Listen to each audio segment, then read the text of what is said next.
Hello everyone, আমি সুনন্দা। প্রবাসে আমার জগতে তোমাদের সবাইকে ওয়েলকাম।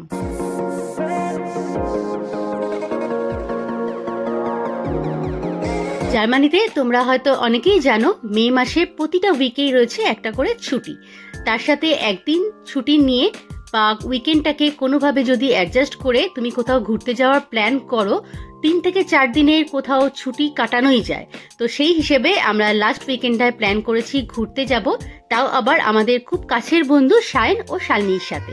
তোমরা হয়তো আগে একটা ভিডিওতে দেখেছো, ডিসেম্বর মাসে আমরা ওদের বাড়ি গিয়েছিলাম, ওরা থাকে আখেনে। তো ওদের বাড়িতে আমরা খুব ভালো টাইম স্পেন্ড করেছি। এখন ওদের সাথেই আমরা ঘুরতে যাব। তো বুধবার দিন প্ল্যান আছে, ওরাও অফিস করে আমাদের বাড়ি চলে আসবে এবং বৃহস্পতিবার যেহেতু এই লাস্ট উইকেন্ডে ছুটি আছে, তো আমরা 4 দিনের জন্য কোথাও ঘুরতে যাব। সেটারই প্ল্যানিং চলছে। কালকে কি রান্না করা যায়, ওরা আসছে বুধবার অফিস করে, আর জ্যাক সেটাই শুনছে। তো বুধবার দিন আমার হাফ ডে অফিস, 11টার সময় ছুটি। বাড়ি এসে আমি প্রথম বানালাম আলু পোস্ত। আলু পোস্তর পর আমার নেক্সট আইটেম হচ্ছে পিওলির ডাল। যেহেতু ওরা আখেন থেকে আসছে প্লাস অফিস করে আসছে, কালকেও আমাদের ট্রিপ আছে, জার্নি করবে, তো সেই জন্য আজকে আয়োজন আমাদের খুব একটা বেশি রিচ হবে না, হালকাই আয়োজন হবে। তো এই দেখো, পিওলির ডালটা আমি প্রেশার কুকারে সেদ্ধ করে নিয়েছি হালকা নুন আর হলুদ দিয়ে। আধ ঘন্টা আগে আমাকে ভিজিয়ে রাখতে হয়েছিল, তারপর আমি হালকা জল দিয়ে প্রেশার কুকারে সেদ্ধ করে নিলাম। এখানে প্রেশার কুকারে তো সিটি হয় না, এটা জার্মানি থেকেই কেনা। তো আমাকে লক্ষ্য রাখতে হবে মোটামুটি 15 মিনিট মতন যেন প্রেশার কুকারটা ওভেনে থাকে। তো এই দেখো হালকা সেদ্ধ হয়ে গেছে, একটু ঘন করে নেড়ে নিলাম। এবার আমি ফোড়নটা রেডি করছি। তো এই ফোড়নটা রেডি হয়ে গেলেই আমাকে ডালটা এর মধ্যে দিয়ে দিতে হবে। প্রেশার কুকারে হালকা আঁচে বসিয়ে রেখেছিলাম। তো এই দেখো ডালটা আমি দিয়ে দিলাম, এবার ঢেকে কিছুক্ষণ রান্না করব। ডাল আমার কমপ্লিট। এবার এটাকে একটা পাত্রে ঢেলে ঠান্ডা করে নেব। ডাল আর আলু পোস্ত করা হয়ে গেছে, আমি এবার চলে যাব স্নানে। অনিশের দায়িত্ব হচ্ছে আজকে চিকেন বানানোর। চিকেন বা মাটন সাধারণত অনিশই বানায়, আমি এগুলো সাধারণত করি না, আমার খুব একটা পছন্দ নয়। চিলি চিকেন টাইপের আয়োজন হলে আমি করি, বাট কষা বা এই কারি এগুলো আমি করি না। তো এই দেখো আলু পোস্ত আর ডালটাকে আমি ঠান্ডা করতে দেব, টেবিলে সাজিয়ে রেখে আমি স্নানে যাচ্ছি। ততক্ষণ অনিশ চিকেনটা করে নিক। ওদের আসতে 2 ঘন্টা মতন টাইম লাগবে, এখন বাজে বিকেল 5টা। তো ওরা 5:30-6টার সময় রওনা দেবে। তারপর ওরা অন দ্য ওয়েতে থাকাকালীন আমি ভাতটা বসিয়ে দেবো গরম গরম। চিকেনও কমপ্লিট হয়ে গেছে, চান করে এসে দেখলাম। তো সবকটা রান্না টেবিলে সাজিয়ে রেখেছি, এবার আমি ভাত বসিয়ে দিচ্ছি। ওরা আর 1 ঘন্টার মধ্যেই পৌঁছে যাবে, এখন 7:30 বাজে। ফোনে জাস্ট কথা হলো। দেখো দেখতে দেখতে 8টা বেজে গেছে, সন্ধেবেলা। দেখো এখনো বাইরে কত লাইট। শালিনীরা জাস্ট এসে গেছে, তো ওরা পার্কিংয়ে গাড়ি পার্ক করছে। অনিশ ওদের রিসিভ করতে গেছে।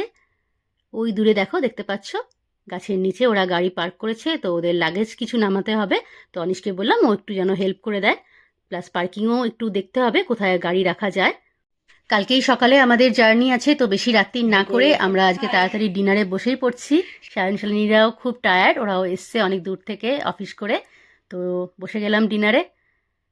পরের দিন সকালে ঘুম থেকে উঠেই আমাদের প্রিপারেশন নিতে হলো হালকা ব্রেকফাস্টের জন্য। যেহেতু অনেকটা ডিস্টেন্সে আমরা যাব, তো হালকা কিছু খেয়ে তো যেতেই হবে। তো শালিনীদের সাথে আমরা হালকা ব্রেকফাস্ট করে নিলাম। জ্যাককে আমাদের নেবারের কাছে রেখে যাব, তো ওই জন্য জ্যাককেও খাইয়ে নিয়েছি। Hello everyone, good morning. আজকে আমরা যাচ্ছি একটা নতুন জায়গা, তোমাদের সাথে পৌঁছে শেয়ার করব, সারপ্রাইজ থাক। তো দেখতেই পাচ্ছ শালিনীরা এসছে। তো আমরা স্টার্ট করেছি, আজকে হচ্ছে ছুটির দিন, জার্মানিতে একটা হলিডে। সকাল সকাল ব্রেকফাস্ট সেরে আমরা স্টার্ট করেছি। তোমরা দেখতে থাকো কোথায় যাচ্ছি, এটা একটা সারপ্রাইজ। আমরা যাচ্ছি সুন্দর একটা জায়গা, তোমাদের কাছেও জিনিসটা খুবই অ্যাট্রাকটিভ হতে চলেছে, ইন্টারেস্টিং হতে চলেছে আজকের ভিডিওটা। তো সবাইকে দেখে নাও। সবাইকে দেখা হয়ে গেছে। সুন্দর ওয়েদার, হ্যাঁ, কিন্তু রাস্তা এখন জ্যাম, যেহেতু আজকে ছুটির দিন। তো জার্মানিতে ছুটি পেয়েছে আর সানি ওয়েদার, সবাই বেরিয়ে পড়েছে অ্যাজ ইউজুয়াল। তো তো আমাদের এক্সপেকটেশন ছিল আমরাও একটুখানি হয়তো বৃষ্টি পেতে পারি, বাট লাকিলি আজকে ওয়েদার ভালো হয়ে গেছে। হট করে দেখছি খুব সুন্দর, চারিদিকে আকাশে ঝলমল করছে রোদ, দেখে আমরা একটু এক্সাইটেড হয়ে গেছি যে না, আমরাও আজকে ভালোভাবে এনজয় করতে পারবো। এই 4 দিনের ট্রিপের জন্য আমরা যে এয়ারবিএনবিটা নিয়েছি সেখানে কিচেনও রয়েছে। তো আমরা কি কি খাবার দাবার নিয়ে যাচ্ছি, মেনলি ওখানে রান্না করেও যাতে খেতে পারি। ব্রেকফাস্টটা অ্যাটলিস্ট আমরা প্ল্যান আছে ঘরে করেই বেরোবো। তার উপর বৃষ্টি ওয়েদার, যদি বাইরে বেরোতে না পারি, ছুটির দিনও আছে মাঝখানে, তো সেই জন্য স্ন্যাক্স, তার সাথে ব্রেড, নিউট্রেলা, বাটার, বিভিন্ন রকমের সস, বাদাম, দুধ, এমনকি আমরা মুড়িও নিয়েছি, যদি ওখানে মুড়ি চানাচুর মেখেও সন্ধেবেলা খাওয়ার কোনো প্ল্যান হয়। তো কেক, ম্যাগি, চা, বিভিন্ন রকমের ড্রিঙ্কস। তো দেখে নাও, আমাদের 4 দিনের মোটামুটি স্ন্যাক্স এবং ব্রেকফাস্ট তো খুব ভালোভাবেই হয়ে যাবে। বাইরে ঘুরতে গেলে যদি কিচেনের অপশান থাকে হোটেল বা এয়ারবিএনবিতে, তো আমরা প্রেফার করি সবসময় এরকম কিছু খাবার ক্যারি করার, যাতে তোমার ব্রেকফাস্টটা এবং স্ন্যাক্সটা নিজের মতন করে নিতে পারো। এতে তোমার মানি যেমন সেভ করা যায়, তার সাথে টাইমটাও কিছুটা সেভ করা যায়। আমাদের 4 জনের সেই সুন্দর মোস্ট অ্যাওয়েটেড হলিডে কিন্তু শুরু হয়ে গেছে। তো আমরা এখন খুব এক্সাইটেড। আমরা এখন শেয়ার করছি তোমাদের সাথে কিছু কিছু ক্লিপস। কোথায় এসছি সেই জায়গাটা তোমাদের কাছে সারপ্রাইজ থাক, হয়তো অনেকে দেখে বুঝতেই পারছো, কেউ কেউ গেস করতে পারছো আমরা কোথায় এসছি। তোমাদের আমি অবশ্যই শেয়ার করব কোথায় এসছি, কেমন কাটালাম আমরা 4 জনে একসাথে। কিছু কিছু ক্লিপস দেখে যারা গেস করতে পারছো তারা হয়তো বুঝতেই পারছো আমরা এখন পাড়ি দিয়েছি আমাদের স্বপ্নের দেশ, যেটা আমরা ছোটবেলা থেকে বিভিন্ন সিনেমায় দেখে এসেছি, বিভিন্ন বইয়ের পাতায় পড়ে এসেছি, বড়দের মুখে শুনেছি, এমনকি ওয়ালপেপারেও দেখেছি। সেই স্বপ্নের দেশেই আমরা 4 জন পাড়ি দিয়েছি। তো সেই ভিডিওগুলি দেখার জন্য তোমরা কিন্তু চোখ রেখো আমার চ্যানেলে। অবশ্যই তোমাদের সাথে শেয়ার করব আমরা কোথায় কোথায় গেলাম, কেমনভাবে এনজয় করলাম। তো ট্রিপ থেকে ঘুরে এসে সায়ন শালিনীরা একদিন আমাদের বাড়িতে স্টে করবে, তারপর চলে যাবে আবার আখেন। তো ঘুরে আসার পর স্বাভাবিক আমাদের একটু মন খারাপ, একসাথে এত সুন্দর আমরা টাইম কাটিয়েছি, তারপর আবার সেই ফিরে যাওয়ার কথা শুনলেই মনটা একটু খারাপ হয়ে গেছে। তো সকালবেলা ওদের লাঞ্চ করেই আমরা পাঠাবো, সেই লাঞ্চেরই প্রিপারেশন চলছে। জ্যাককেও আমরা নিয়ে এসেছি নেবারের কাছ থেকে, জ্যাক সায়ন শালিনীর সাথে খুবই ভালো সময় কাটায়, ওদের ভালো চেনে। তো আমি আর অনিশ নেমে পড়েছি রান্নায়। হালকা করে ব্রেকফাস্ট আমরা করেছি, অবশ্যই সেই ভিডিওগুলো আমার নেওয়া হয়নি, সেই ফটোসগুলো শেয়ার করতে পারলাম না তোমাদের সাথে। তো এখন হচ্ছে চিংড়ির মালাইকারি, আর অনিশ বানাচ্ছে ভেটকি মাছের পাতুরি। এখানে তো ভেটকি মাছ পাওয়া যায় না, একটা ভিক্টোরিয়া পাস নামে মাছ আছে, সেটা দিয়েই অনিশ বানাচ্ছে পাতুরি, আর আমি বানাচ্ছি চিংড়ির মালাইকারি। তো এখানে আমি মশলা কষিয়ে নিচ্ছি, যেহেতু এখানে নারকেল কোড়া পাওয়া যায় না, তো গুঁড়ো এক রকমের নারকেল পাওয়া যায়, এখানে কেক বানায় যারা তারা ইউজ করে। তো সেটাই আমি দুধের সাথে মিশিয়ে হালকা নুন দিয়ে একটু গরম করে নিয়েছি। তো দেখো এটা একটা পেস্ট হয়ে গেছে। এবার আমার মশলা কষানো হয়ে গেছে, চিংড়িগুলো ভাজা হয়ে গেছে লাল করে। এর মধ্যে আমি এই দুধের মিক্সারটা দিয়ে দিলাম। কিছুক্ষণ আরও কষানোর পর চিংড়ি দিয়ে দিয়েছি। এটা হতে বেশ টাইম লাগে, মশলাটা খুব ভালো করে কষাতে হয়। আর অনিশ বানাচ্ছে ভাত পাতুরি ভেটকি মাছের। তো এই দেখো ও মশলা দিয়ে দিয়েছে, এখানে রয়েছে সর্ষে, পোস্ত, তার সাথে কাজু বাদাম বাটা, টক দই, নুন, হালকা হলুদ এবং লঙ্কা বাটার পেস্ট।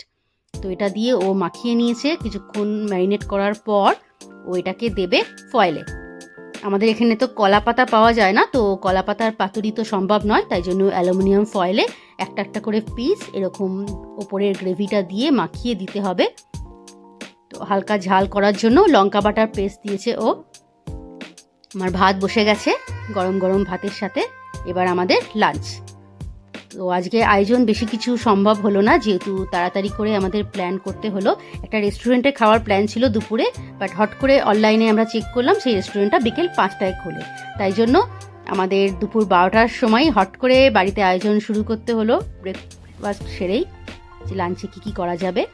তো এই দেখো অনিশের বানানো ভেটকি মাছের পাতুরি, তার সাথে গরম গরম ভাত এবং চিংড়ি মাছের মালাইকারি।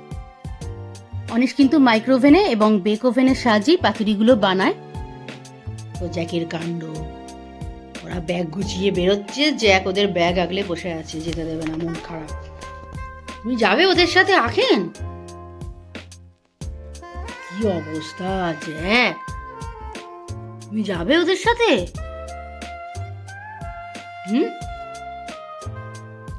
মন খারাপ করো না বাবু, আমরা তো যাবো আবার ঘুরতে। মন খারাপ করছো? তো তোমরা দেখলে আমরা কেমন এনজয় করেছি। সায়ন শালিনীরা আজকে চলে যাচ্ছে, মন তো খুবই খারাপ। আমরা সেই আগের সপ্তাহে বুধবার থেকে শুরু করেছিলাম, সত্যি প্রায় এক সপ্তাহ একসাথে আমরা। বুধবার রাত্রিরে এসেছিল, আজকে মঙ্গলবার বিকেল।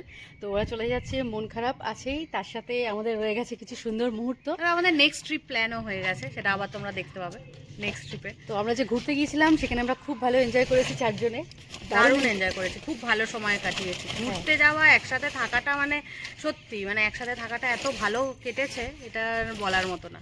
যতই ওয়েদার সাপোর্ট না করুক, যা করুক, কিন্তু আমরা একসাথে টাইম স্পেন্ডটা দারুণ ছিল।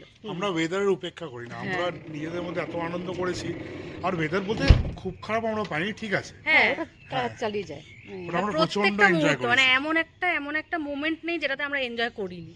হ্যাঁ, সবকিছু মিলিয়ে মানে হ্যাঁ। ভালো খারাপ, দোকান খোঁজা, খাওয়া দাওয়া সবকিছু লাস্ট মুহূর্ত হ্যাঁ। অব্দি। বৃষ্টি দেখেছি গাড়ি থেকে বেরিয়ে, তাও আমরা সেটাকে ভালোভাবেই নিয়েছি, পজিটিভলি নিয়েছি যে বৃষ্টি থামবে তোমরা ততক্ষণ সব আমরা wait করব। ভিডিওতে দেখতেই পাবে প্রত্যেকটা, হ্যাঁ। মানে আমাদের এনজয়মেন্ট আলাদা করে আর বলার কিছু নেই। প্রত্যেকটা ক্লিপস আছে, সুনন্দা যত্ন করে ভিডিও করেছে, তোমরা দেখতে পাবে সবাই। তোমাদের সাথে একটু একটু ক্লিপস আমি শেয়ার করেছি, আশা করি ভালো লাগবে দেখলে। আর ফুল ভিডিওটা দেখার জন্য আমি ব্লগগুলো শেয়ার করব, তোমরা দেখো, স্টে টিউন। আশা করি তোমরাও ভালো এনজয় করবে এবং তোমাদেরও কিছু এক্সপিরিয়েন্স হবে যে এরকম রেনি ওয়েদার বা উইন্টারের ঠিক শেষ হওয়া সামারের আগে কেমনভাবে সুইজারল্যান্ডটা এনজয় করা যায়। তো অনিশ ছিল আমাদের ড্রাইভার, লজ্জায় চলে গেছে পেছন দিকে। আর আমাদের ভিডিও যে হয়েছে, ভিডিও যে এডিট করেছি বা ভিডিওর পেছনে যে আমাদের ছিল ব্যাক অফ দ্য সিন, তার পেছনে সায়নও ছিল, শালিনীও ছিল, অনিশও ভিডিও করেছে। তো ভিডিওগ্রাফির ক্রেডিট একার আমার নয়, তো আমরা মিলিয়ে মিশেই সবাই ভিডিওগুলো হ্যাঁ, সবাই মিলেমিশে ক্যাপচার করেছি তোমাদের জন্য। তো তোমরা দেখো, ভিডিও আসছে সামনেই। তো এই ভিডিওটা আমাদের যে সুন্দর একসাথে কাটানো, এই শুধু আমাদের জন্য, চারজনের জন্য, সেই ভিডিওটা তোমাদের কেমন লাগলো সেটাও জানিও। ভালো লাগলে প্লিজ একটা লাইক করে দিও। ফ্রেন্ডস ও ফ্যামিলির সাথে অ্যাজ ইউজুয়াল শেয়ার করতে ভুলো না। আর যদি তোমরা নতুন হয়ে থাকো আমার চ্যানেলে, প্লিজ চ্যানেলটা একটু সাবস্ক্রাইব করে দিও। দেখা হচ্ছে তোমাদের সাথে নেক্সট ভিডিওতেই। আসছে অনেক অ্যাট্রাকশন, তো সেগুলোর জন্য ওয়েট করে থাকো। Stay tune, till then take care and bye bye. Bye bye. Bye by.